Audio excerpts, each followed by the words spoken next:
कि क्या जीव अपनी मर्जी से सदगुरु की शरण में आ सकता है? सदगुरु का मिलन कैसे होता है?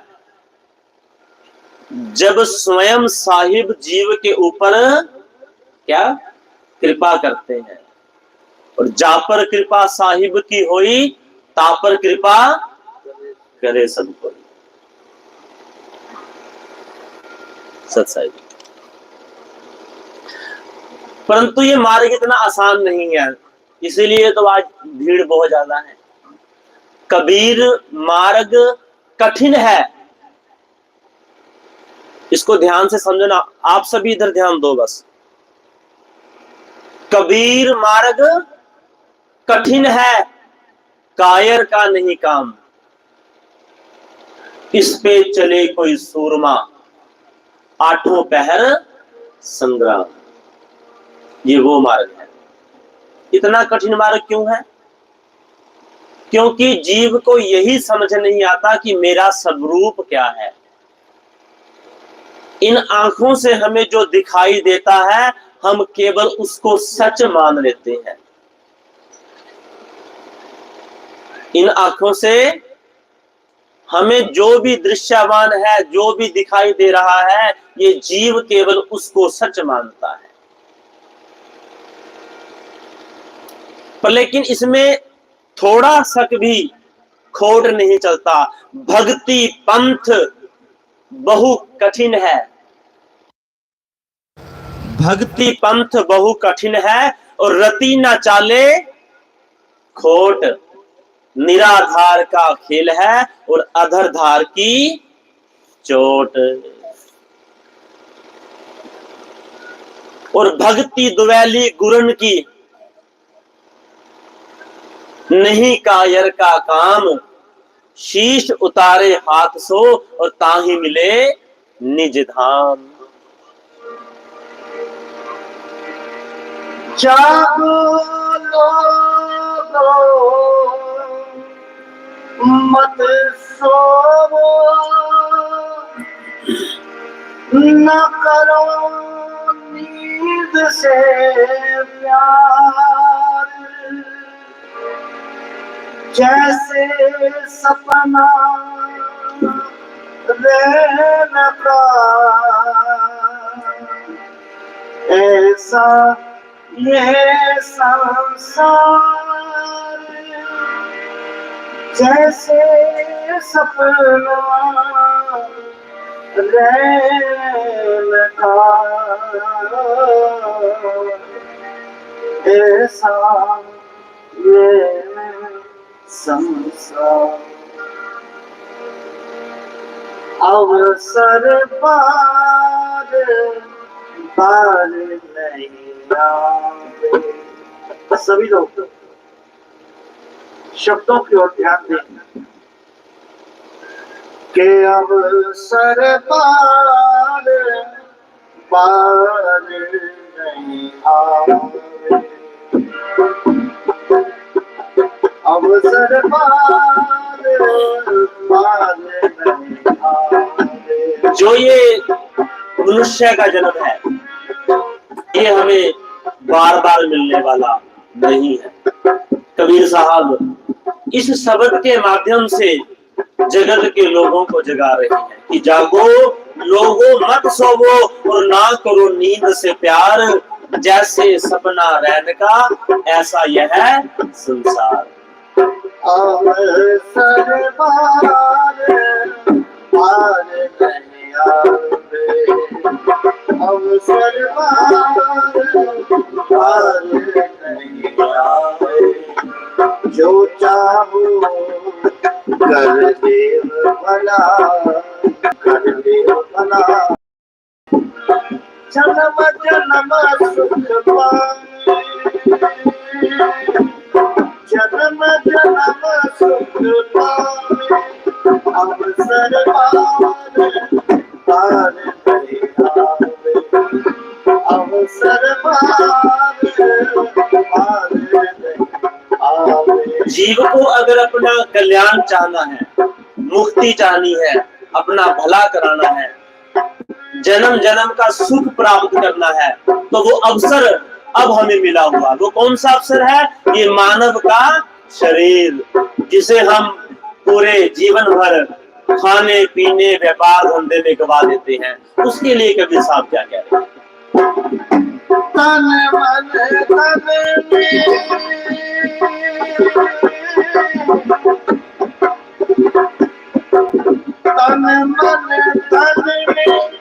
नहीं कुछ अपना, तन मन तन में नहीं कुछ अपना, छाड़ पलक में जावे, छाड़ पलक में जावे, अवसर बार बार नहीं आवे, अवसर बार बार नहीं आवे। अगर ये अवसर एक बार छूट गया, कौन सा अवसर? जो हमें ये मानव तन मिला है, अगर ये एक बार छूट गया तो यहाँ के कोई भी धंधे, कोई भी काम, कोई भी धन तन किसी काम का नहीं है। तन छूटे धन और काम के, तन छूटे धन और काम के, कृपण काहे को कावे, कृपण काहे को कावे, अवसर बार नहीं आवे, अवसर बार नहीं आवे। अगर जीव को सुख प्राप्त करना है, इस संसार का परम सुख अगर प्राप्त करना है, तो वो केवल साहिब का सुमिरन है। कलयुग केवल नाम आधारा, सुमिर सुमिर नर उतर ही द्वारा। सुमिरन भजन करो साहिब को, सुमिरन माइक सुमिरन भजन करो साहिब को,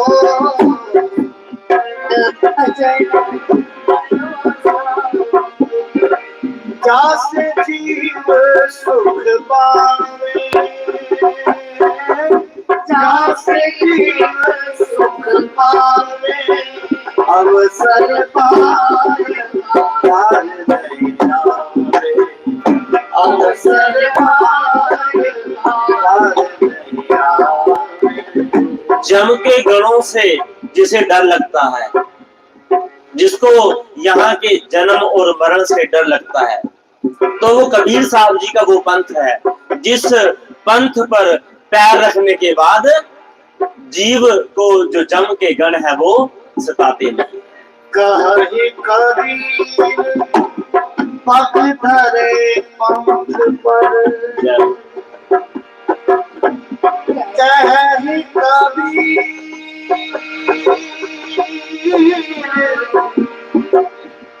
पग धरे पंथ पर, कहीं कबीर पग धरे पंथ पर, यम के गण न सतावे, यम के गण न सतावे, अवसर बार बार अवसर बार बार नहीं आवे, अवसर बार बार नहीं आवे, अवसर बार बार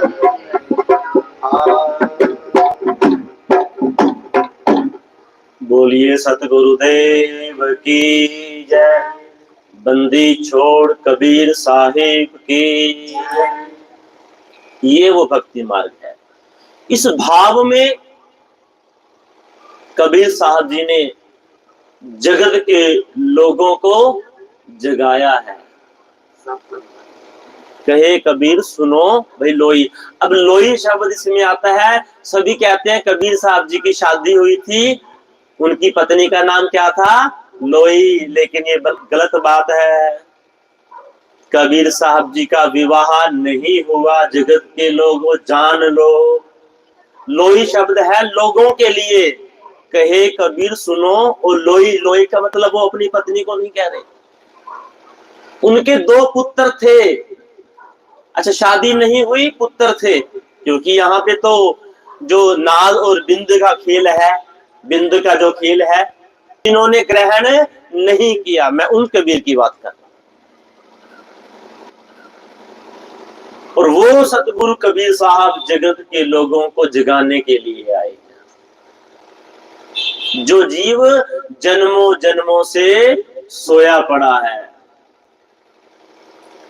क्योंकि ये जो माया रूपी ठगनी है ना, ये माया शब्द आपने बहुत बार सुना होगा कि ये माया जो ठगनी है ना, ये ठगती है। किस प्रकार ठगती है कि माया महा ठगनी हम जानी। सदगुरु कबीर साहब जी ने अपने शब्द में कहा है कि त्रिगुण फांस लिए कर डोले। कौन से? ध्यान से समझो, सभी अपना ध्यान इस शब्द पर रखो। एक एक शब्द आपके काम आने वाला है। साईं या संसार में सबसे मिलिए धाये, ना जाने किस भेष में नारायण मिल जाए। एक एक शब्द के पर ध्यान देना कि माया महा ठगनी हम जानी, त्रिगुण फांस लिए कर डोले और बोले मधुरी बानी। केशव के कमला हुई बैठी और शिव के भवन भवानी, पंडा के मूर्ति होई कर बैठी, तीर्थ में है पानी। ये माया का स्वरूप है। सदगुरु कबीर साहब कहते हैं कि ये माया, मैं तो तुम्हें अच्छी प्रकार जानता हूं कि तू तो आद शक्ति आद्या हो, तुम काल पुरुष निरंजन के साथ रहकर महाठगनी हो गई हो। अभी मैंने एक शब्द का नाम लिया है, काल पुरुष निरंजन। इसको कहीं ज्योत निरंजन भी बोलते हैं, इसको काल ब्रह्म भी बोलते हैं। श्रीमद् भगवत गीता जी के 15वें अध्याय के अनुसार इसको क्षर पुरुष बोलते हैं। आज आपको एक मैं नया शब्द बता रहा हूं, क्षर पुरुष, काल, ज्योत निरंजन, एक ही व्यक्ति के नाम है। इसके साथ मिलकर ये आद शक्ति, ये माया अपना खेल रचा कर बैठी है। और ये फिर कौन सी माया है? इसको कौन सी माया कहा गया? त्रिगुणमयी माया। कौन सी माया? त्रिगुणमयी माया। कौन कौन से गुण? भगत नहीं बताएंगे, जिन्होंने नाम दीक्षा ले रखी है मुझसे, वो नहीं बताएंगे। त्रिगुणमयी माया, 3 गुण कौन कौन से हैं? इक्का माई, जुगत बेआई। अब तो पता चलेगा ना। अरे सभी ग्रंथ एक है, कहते वेद कतेब झूठे नाही, झूठे हैं जो समझे नहीं। सभी ग्रंथ, सभी धर्मों के ग्रंथ एक ही बात बता रहे हैं, लेकिन हम नहीं समझ पाते। उनको अलग अलग रास्ता हमने बतला रखा है। ये हमारा ग्रंथ है, ये उनका ग्रंथ है। ये त्रिगुणमयी माया है। 3 गुण कौन कौन से हैं? इक्का माई, जुगत बेआई, 3 चेले परवान, एक संसारी, एक पंडारी, इकलावे। यही श्रीमद् भगवत गीता जी में लिखा है कि इस प्रकृति, देखो इस माया के कितने नाम है। प्रकृति, जिस प्रकृति की गोद में हम कहते हैं ना, हम प्रकृति की गोद में विराजमान है, इसी प्रकृति को ही माया बोलते हैं। इक्का माई, माई मतलब दुर्गा। चाहे इसकी व्याख्या कोई कैसा भी करे, लेकिन एक ही है ये। इक्का माई, जुगत ब्याई, एक जुगत लड़ाई गई काल ब्रह्म के साथ और 3 बच्चे पैदा हुए। कौन कौन से? ब्रह्मा, विष्णु, शिव। या तो कह लो ब्रह्मा, विष्णु, शिव, या इनके एक एक और नाम है। कौन कौन से? रजोगुण, सतवगुण, और तीसरा गुण कौन सा है? तमोगुण। रजोगुण के प्रधान देवता कौन है? ब्रह्मा जी। सतव गुण के प्रधान देवता कौन है? विष्णु जी। ये वो 3 गुण है, चाहे 3 गुण बोल लो। और तमोगुण के प्रधान देवता भगवान शिव शंकर। इनकी आयु का भी प्रमाण श्रीमद् भगवत गीता जी में दे रखा है। वो भी आज बताएंगे आपको कि इनकी आयु कितनी है। परंतु ब्रह्म लोक तक जितने भी जीव हैं सभी मृत्यु के अंदर हैं। जन्म और मृत्यु के भीतर सभी जीव हैं। कहां तक के? ब्रह्म लोक तक के। अभी हम श्रीमद् भगवत गीता जी के दूसरे अध्याय में कुछ जानना चाहते हैं, उसके बारे में आज चर्चा करेंगे। ये निर्मल ज्ञान, ये दिव्य ज्ञान। कौन सा ज्ञान है ये? दिव्य ज्ञान। दिव्य कौन सा होता है? जो हर समय ताजा रहे। जैसे हम पुष्प लेकर आते हैं, एक दिन के बाद या कुछ घंटों के बाद वो सूख जाता है। इस शरीर को प्रतिदिन स्नान की आवश्यकता है, इसकी देखरेख की आवश्यकता है। कपड़ों को भी दूसरे दिन हम चेंज करते हैं, बदलते हैं। लेकिन जो दिव्य होता है वो हमेशा क्या रहता है? बिल्कुल ताजा, फ्रेश रहता है। ये ज्ञान कौन सा ज्ञान है? दिव्य ज्ञान, निर्मल ज्ञान। ये वो तत्व ज्ञान है। अगर आपने इस तत्व को जान लिया, पहचान लिया कि ये तत्व क्या है, उसके बाद आपको अन्य किसी दूसरे ज्ञान की आवश्यकता नहीं पड़ेगी। परंतु माया जो शब्द है, इससे हमें बचकर रहना पड़ेगा। इस माया का ध्यान रखना पड़ेगा। और ये माया का छुटकारा कैसे हो सकता है? इस माया से हम किस प्रकार छूट सकते हैं? सच्चे समर्थ सतगुरु की शरण में आने के बाद। अब पहचान कैसे करें कि सच्चा सतगुरु कौन है? कि जा गुरु से भ्रम ना मिटे और भ्रांति ना जीव की जाए। जो झूठा गुरु है उसकी भी पहचान बता रखी है, जो सच्चा गुरु है उसकी भी पहचान बता रखी है। कि जा गुरु से भ्रम ना मिटे और भ्रांति ना जीव की जाए। ऐसे गुरु को झूठा समझो और त्यागत देर ना लगाए। अक्सर कहते हैं ना कि एक बार गुरु धारण कर लिया, दोबारा गुरु नहीं बदलना चाहिए। लेकिन कबीर साहब क्या कह रहे हैं कि जब तक ना मिले गुरु साचा, क्या? जब तक ना मिले गुरु साचा तब तक गुरु धारण करो 10 पाचा। अरे आपका रोग एक डॉक्टर पे सही नहीं हो रहा, आप दूसरे डॉक्टर के पास जाएंगे ना। तो ये ध्यान रखना पड़ेगा। और नहीं, आजकल तो गुरु और शिष्यों की मार इतनी हो रही है कि गुरु लोभी शिष्य लालची और दोनों खेले दाम, दोनों बूढ़े बापरो चढ़े पाथर की नाव। तो गुरु आपको सत्य राह दिखलाएंगे। आपको कौन से गुरु की शरण ग्रहण करनी है, इस भाव के साथ। जो नैनन अलख लखावे, इन नैनन से अलख जो दिखाई नहीं देता उसको दिखा दे, वो सतगुरु है। भाई रे सो गुरु सत्य कहावे। माया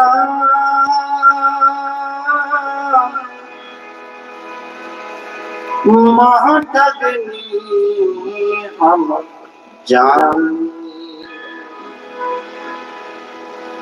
माया महाठगनी हम जान। माया महाठगनी हम जाने। त्रिगुण पास लिए कर डोले, त्रिगुण पास लिए कर डोले। बोले बदले पानी माया महाठगनी हम जाने। माया महाठगनी हम जाने। के सबके कमला में बैठी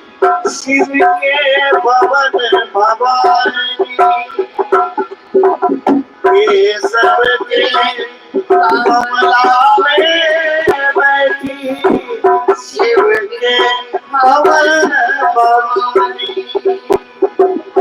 पंडा के मूरत में बैठी, पंडा के मूरत में बैठी, तीरथ में भई पानी।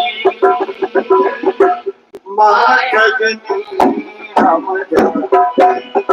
माया, माँ जगनी हम जाने, माया माँ जगनी हम जाने।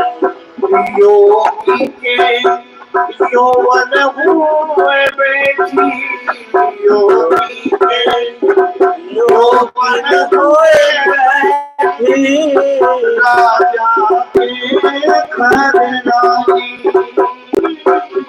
राजा के घर रानी। काहू के हीरा हुए बैठी, काहू के हीरा हुए बैठी, काहू के कोई रानी। माया बहुत जगनी हम जाने, माया माँ जगनी हम जाने, माया बहुत जगनी हम जाने, माया बहुत जगनी हम जाने। भगतन की भक्ति में बैठी, भगतन की भक्ति में बैठी, प्रेम और ब्रह्माणी, ब्रह्मा और ब्रह्माणी। कहत कबीर सुनो बड़ी साधो, कहत कबीर सुनो बड़ी साधो, यह सब अकथ कहानी, यह सब अकथ कहानी। माया जगनी, माया माया जगनी माया माया जगनी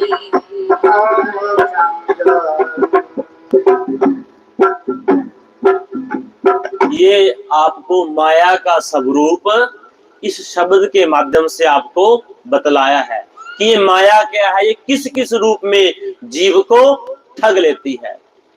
और अंत में कबीर साहब जी ने क्या कहा कि हे संतों सुनिए, संसार के लोगों को सत्य पुरुष परमात्मा की सत्य भक्ति और सत्संग से विमुख करने के लिए जो माया है अपने विविध जाल फेंकती है। ये जीव सत्संग से विमुख रहे, सत्संग में ना जाने पाए, ये परमात्मा की सत्य पुरुष की सद्भक्ति ना करना पाए। इसके जाल और विभिन्न रूपों की जो कहानी है वो क्या है, अकथनीय है। कहे कबीर सुनो हो संतो, ये सब अकथ कहानी। कौन सी कहानी है ये? अकथ, जो कही नहीं जा सकती। बड़े ध्यान से समझना है श्लोक को, वो मिल जाएगा, वो मिल जाएगा। अगर आपने टेंशन, अगर आपने इस चीज को समझ लिया, अगर आपने इस चीज को समझ लिया, क्योंकि यहाँ अब वेद थोड़ी सी स्वस्थ हो जाते हैं। इसी तरह वेद की अगर हमने कड़वी बात को समझ लिया, सतगुरु के ज्ञान को मान लिया, क्योंकि मनने की गत कहीं ना, मानना सबसे बड़ी बात है। अक्सर क्या होता है, हम गुरु की बात को मानते नहीं। जब जब जीव गुरु की बात को नहीं मानेगा वो दुखी होगा। जब जब जीव गुरु की बात को नहीं मानेगा तब तब उसको कष्ट होगा। इसीलिए गुरु का जीवन में बहुत बड़ा योगदान है।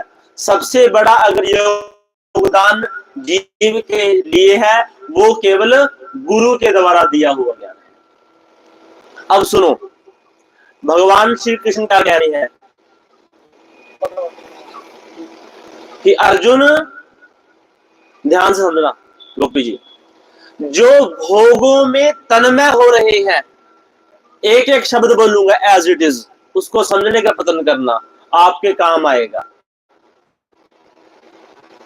जो भोगों में तन्मय हो रहे हैं, भोगों में लगे हुए हैं, प्रतिदिन सुबह हो गई, हम अपने काम धंधों में लग गए, भोग विलास की सामग्रियों को जुटाने में लग गए, जो केवल इनमें लगे हुए हैं। समय पर भोजन कर लिया, समय पर स्नान ध्यान कर लिया, बिजनेस व्यापार कर लिया, जो केवल यहां तक सीमित है, बस उनके लिए। जो कर्म फल के प्रशंसक, किसके प्रशंसक? कर्म फल के प्रशंसक, वेद वाक्यों में जो प्रीति रखते हैं, मतलब हमारे शास्त्रों में जो बात प्रशंसा के तौर पर लिखी है, अगर किसी ने इतने तीर्थ व्रत कर लिए उनको वैकुंठ की प्राप्ति होगी, इतने इतने दान पुण्य कर लिए, जहां पर फलों की प्रशंसा कर रखी है, वेदों में वो जो वाक्य लिखे हुए हैं, जो लोग उनको ही सर्वोपरि मान लेते हैं, जिनकी बुद्धि में स्वर्ग ही परम वस्तु है, जो केवल स्वर्ग की कामना के लिए कर्म करते हैं कि हमें इस संसार के बाद किस चीज की, ऐसा कहने वाले वे अविवेकी जन हैं। कौन से जन हैं? अविवेकी, जिनको वेद शास्त्रों के उन वाक्यों की